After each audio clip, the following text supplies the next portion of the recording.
Are you taking screenshots on your Samsung phone using the volume down and power buttons? Let me show you a much faster way, and you won't need to press any buttons at all. Go to Settings, tap Accessibility.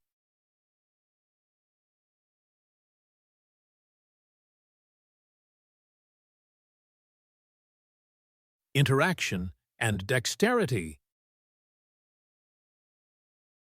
Turn on Assistant menu.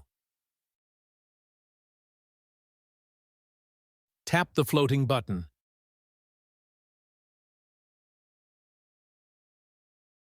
And then tap on Screenshot.